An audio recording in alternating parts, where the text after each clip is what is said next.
you're getting ready to list your house, and you've called a real estate agent, and they're going to come over and kind of give you what they estimate your house is going to be worth. And before they come, you decide to pop on to the interwebs and do a little research of your own. So what can you find on the internet that could be helpful in giving you an idea of where your price falls before the realtor steps foot in the door? Well, let's talk about that. My name is Tonya Byrd, and I'm with Keller Realty in Peachtree City, Georgia. And let's just go over today about what you can do to prep for that listing appointment and kind of get a better idea and a feel for what's going on in the market. The first thing that you can do is you can get on the internet and start comparing your house to what's on the market, because you're getting ready to go into a competition. I bet you haven't thought about it this way, but you really are. You're getting ready to compete against the houses that are for sale beside you. And you want your house to be the one that sells and not the one that sits there. So compare the condition of your home to the ones that are for sale already. Is it better than the houses that are on the market? Is it equal to, or is it maybe less than? This is also where you can bring up the question of should you or should you not do upgrades before you list. Because one thing you don't want to do is over improve and then not get your money back. So that'll be good questions to ask the real estate agent. Another good question to ask the real estate agent is, what has the solds done in the last 6 months, and has there been any expireds? Because those two things tell the story. Solds tell a success story, and expireds tell a failure story. And of course, you want to be in the success story category. You can also go to Realtor.com. Realtor.com has a tab that's selling, and you can pop your address in there, and it'll give you an estimate of what your house is worth.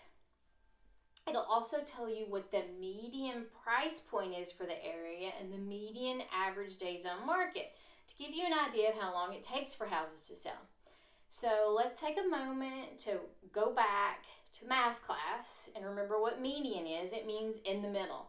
So you got to think of the price range for the entire market and what that median price is in the middle.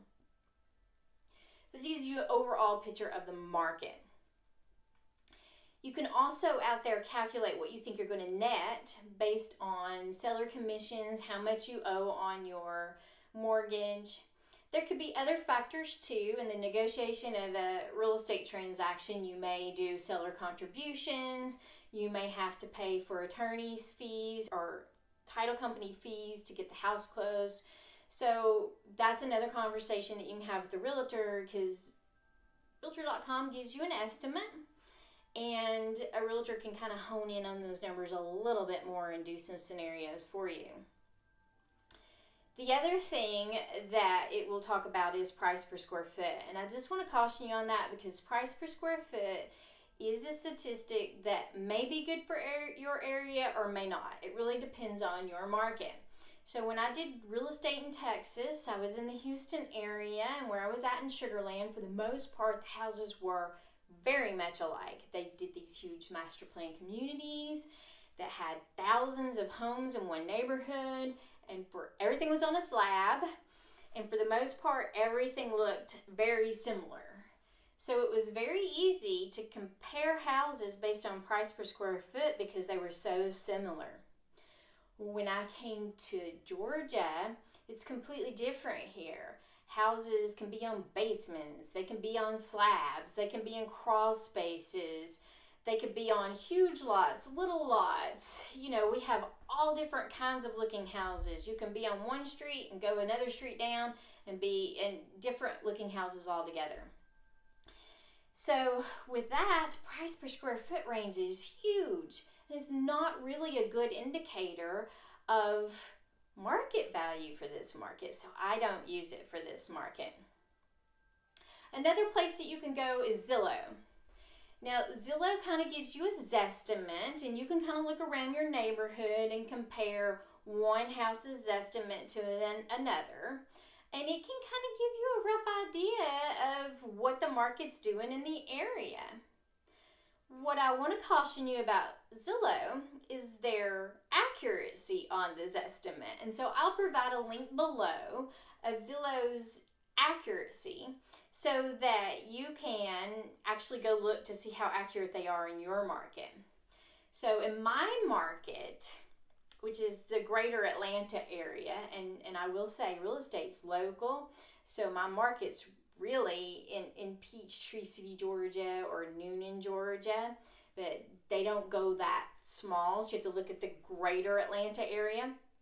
They will tell you that what they have the house listed for versus what it sells for, they can estimate 50% of the time within 5%. So you're flipping a coin with Zillow. It's a 50-50 shot that they have within 5% of being accurate. That's kind of scary. I wouldn't want to flip a coin when it came to the biggest investment that I have. So, with that being said, you can go on the internet. You can absolutely kind of get a feel off of these websites about where your value might fall in a range. You can get an idea of what your competition looks like since you're going into a competition.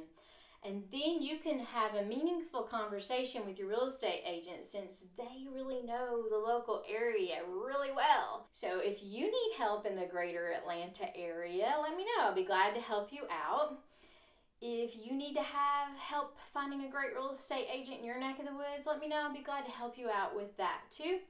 Please be sure to subscribe, hit that bell notification, give me some comments below, and let me know what you're finding out there on the internet when you're researching home values.